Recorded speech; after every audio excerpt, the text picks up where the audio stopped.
दोस्तों, इस दुनिया में जितने भी बिजनेसेस फेल होते हैं उन सब के कई सारे अलग अलग रीजंस हो सकते हैं। जैसे कि कुछ बिजनेस टू बिजनेस यहाँ पर डिफरेंट होते हैं, तो कई कुछ यहाँ पर बहुत ही कॉमन भी होते हैं। और इसी जगह पर आज की वीडियो में हम ऐसे ही एक रीज़न के बारे में जानेंगे जिसके बारे में लोगों का यूजुअली कहना होता है कि ये एक बहुत बड़ा कारण हो सकता है किसी बिजनेस के फेलियर का, और इसका नाम है कंपटीशन। जी हाँ दोस्तों, अगर इसको सही तरीके से मैनेज ना किया जाए तो इसकी वजह से बिजनेस के फेल होने के चांसेस बहुत ज़्यादा होती है। फॉर एग्जाम्पल, जब एप्पल ने अपना पहला स्मार्टफोन 2007 में लॉन्च किया, जिसे हम सब आईफोन के नाम से जानते हैं, तब उन्होंने मार्केट में मौजूद दूसरे स्मार्टफोन कंपनी से डायरेक्टली कम्पीट करने के बारे में नहीं सोचा, बल्कि उन्होंने अपने स्मार्टफोन में कुछ ऐसे फीचर्स को ऐड किया जो पहले वाले फोन्स में अवेलेबल नहीं थे। जैसे कि आपने देखा होगा, पहले वाले स्मार्टफोन्स में कीपैड्स हुआ करते थे, लेकिन उनमें फीचर्स उतने ज़्यादा नहीं थे। उनमें बहुत ही कम ऐप्स का इस्तेमाल किया जा सकता था, लेकिन बहुत ही कम फीचर होने के बावजूद भी वो स्मार्टफोन्स काफ़ी महंगे भी बिकते थे। जबकि यहाँ पर आईफोन्स उनसे बिल्कुल अलग था।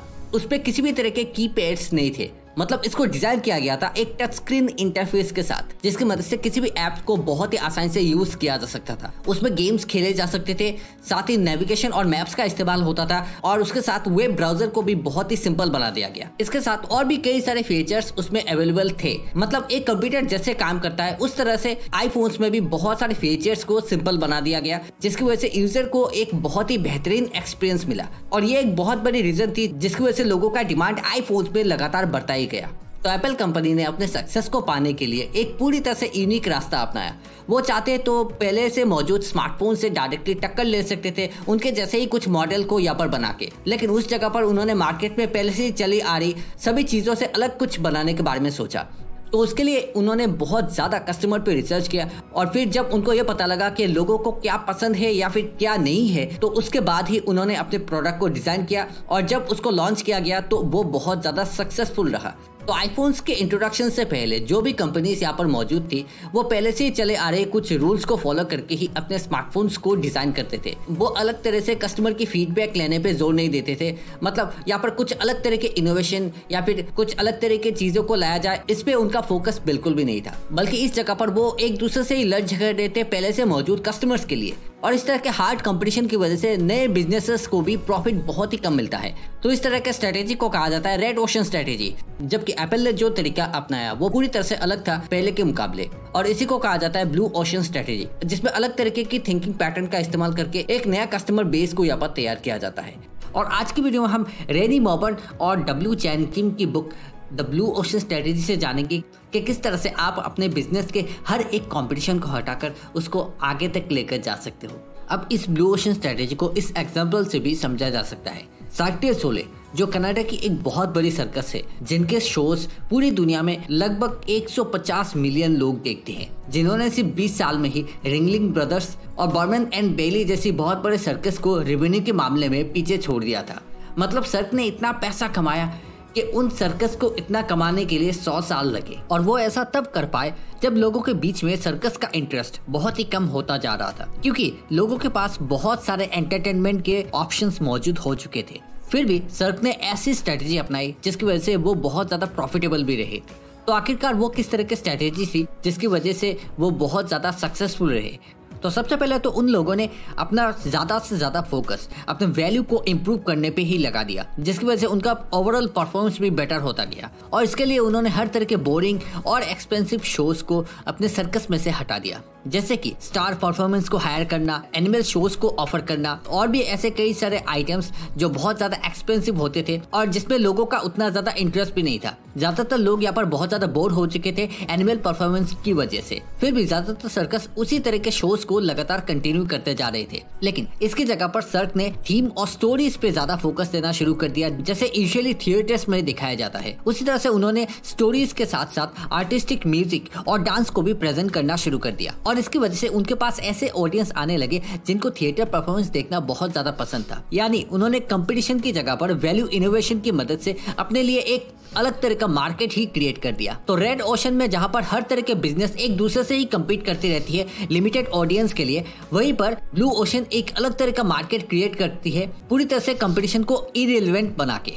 इसके अलावा रेड ओशन हर समय एक ही तरह के डिमांड पे ही फोकस करती रहती है, जबकि ब्लू ओशन स्ट्रेटेजी में एक नया डिमांड क्रिएट किया जाता है और उसको होल्ड करके और ज्यादा कस्टमर्स को भी एक्वायर किया जाता है। तो ये ब्लू ओशन स्ट्रेटेजी कितना इफेक्टिव है, इसको जानने के लिए ऑथर ने यहाँ पर 108 कंपनीज पे एनालिसिस किए, जिसपे से ये पता लगा कि जो बिजनेसेस पहले के ट्रेडिशनल स्टाइल में ही अपने बिजनेसेस को चला रहे थे, जिससे उनका प्रॉफिट भी बहुत ही कम हो रहा था और वो एक लिमिटेड कस्टमर को ही सर्व कर पा रहे थे, और इसमें भी उनको बहुत ज्यादा कंपटीशन का सामना करना पड़ रहा था। जबकि जिन बिजनेसेस ने बहुत ज्यादा इनोवेशन पे फोकस दिया और अलग अलग तरीके अपनाए नए नए कस्टमर्स को एक्वायर करने के लिए, उन्होंने बहुत ज्यादा प्रॉफिट यहाँ पर कमाया था। तो लगभग 86% ऐसे कंपनीज जो यहाँ पर रेड ओशन को फॉलो करती थी, वो सिर्फ 39% ही प्रॉफिट यहाँ पर कमा रहे थे।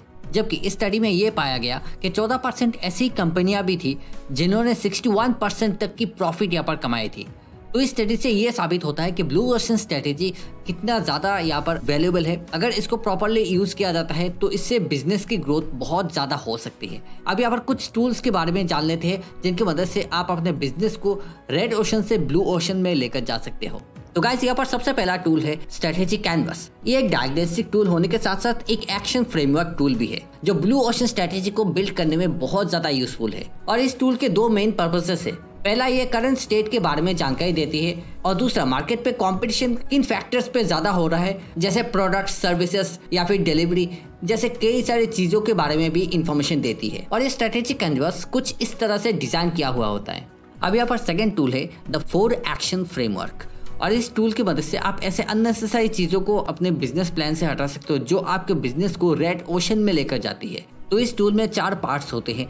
तो सबसे पहले यहाँ पर है एलिमिनेट, उसके बाद है रिड्यूस, फिर है रेज और फाइनली है क्रिएट। अब एलिमिनेट में आपको उन चीजों को हटा देना है आपके बिजनेस से जो आपके कस्टमर्स को कोई भी वैल्यूज यहाँ पर प्रोवाइड नहीं करती।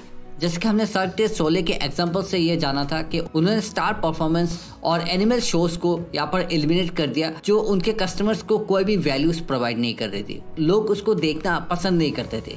उसके बाद है रिड्यूस, जिसमें आपको उन सभी एरियाज पे इन्वेस्टमेंट कम कर देना है या फिर फोकस कम कर देना है जो अगेन आपके कस्टमर को कोई भी वैल्यूज नहीं दे रही है।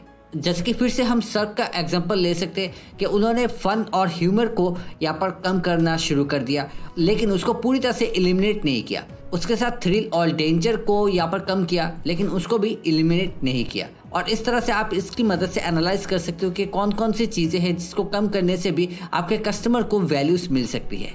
फिर है रेज, जिसमें आपको उन सभी चीजों को बढ़ाना है जो आपके कस्टमर को आने वाले समय में वैल्यूज दे सकती है या फिर आपके बिजनेस को फायदा दिलाकर इसको ब्लू ओशन में लेकर जा सकती है। तो इसके एग्जांपल में सर्क ने यहाँ पर प्राइस को और यूनिक वैल्यू को यहाँ पर इंक्रीज किया था। और फाइनली है क्रिएट, इसमें आपको ऐसे ऑफर्स को प्रेजेंट करना है जो आज तक आपकी कंपनी ने या फिर आपके बिजनेस ने कभी भी प्रेजेंट नहीं किया, और इसकी वजह से आपके कस्टमर को कुछ नया वैल्यूज भी यहाँ पर मिलती रहती है। जैसे कि सर्क ने यहाँ पर कुछ अलग तरीके के काम करना शुरू कर दिया। इसमें उन्होंने थीम और आर्टिस्टिक म्यूजिक और डांस जैसे कई सारे अलग अलग चीज़ों पे फोकस देना शुरू कर दिया, जिसकी वजह से उन लोगों के बीच में भी उनकी पॉपुलैरिटी यहाँ पर बहुत ज़्यादा बढ़ चुकी थी। अब इन एनालिटिकल टूल्स की मदद से आप ब्लू ओशन स्ट्रेटेजी को यहाँ पर प्लान कर सकते हो, लेकिन इसके साथ कुछ प्रिंसिपल्स भी बताया गया है इस बुक में जिनको अगर आप फॉलो करते हो तो उससे भी आपको फायदा होगा, जिसमें से एक का नाम है रीच बियॉन्ड एग्जिस्टिंग डिमांड। अब इसमें ऑथर्स आपको यह सजेस्ट करते हैं कि मार्केट में जो भी डिमांड मौजूद है या फिर जितने भी कस्टमर्स है उनके बियॉन्ड भी आप और बहुत सारे कस्टमर्स तक पहुंच सको। बेसिकली इनको नॉन कस्टमर्स कहा गया है जिनको आप अपने कस्टमर में कन्वर्ट कर सकते हो। तो 3 तरह के नॉन कस्टमर्स हैं। फर्स्ट है नॉन कस्टमर, जिनको soon to be non customers भी कहा गया है। ये वो लोग होते हैं जो किसी भी मार्केट के एकदम किनारे पे होते हैं, यानी अगर उनको कोई अच्छा ऑफर मिलता है तो वो तुरंत ही दूसरे बिजनेस या फिर दूसरे मार्केट पे चले जाएंगे। सेकंड टायर नॉन कस्टमर, जिनको रिफ्यूजिंग नॉन कस्टमर्स भी कहा गया है, ये वो लोग होते हैं जो आपके इंडस्ट्रीज के ऑफरिंग्स को रिफ्यूज करते रहते हैं, लेकिन यही एक सेगमेंट है जिससे आप फ्यूचर में बहुत सारे रेगुलर कस्टमर्स भी ढूंढ सकते हो। अब है थर्ड टायर नॉन कस्टमर्स, ये वो लोग होते हैं जो बेसिकली आपके बिजनेस से बहुत ज़्यादा दूर होते हैं। वो आपके दिए हुए ऑफरिंग्स को कभी भी एक ऑप्शन की तरह नहीं लेते। तो यहाँ पर बताया कि इन नॉन कस्टमर्स को अगर आप अट्रैक्ट कर पाते हो अपने ऑफरिंग्स की मदद से, तो इससे आप फ्यूचर में बहुत सारे पोटेंशियल कस्टमर्स भी बना सकते हो। तो आप इन सभी नॉन कस्टमर्स की एक लिस्ट बना सकते हो जहाँ पर उनके सभी तरह के प्रॉब्लम्स को यहाँ पर लिखकर आप अच्छी तरीके से उनके बारे में एनालाइज कर सकते हो। और आई होप आपको ये वीडियो पसंद आई होगी। तो इस वीडियो के बारे में आपके क्या थॉट्स है आप कमेंट पे जरूर बताना। साथ ही वीडियो को लाइक कर देना अगर आपको ये वीडियो काम की लगी हो। इसके साथ चैनल को भी सब्सक्राइब कर देना ताकि आपको आने वाले समय में और भी वीडियोस की जानकारी मिलती रहे। तो फिर मिलते हैं अगले वीडियो में, तब तक के लिए आप सभी को थैंक यू इस वीडियो को देखने के लिए।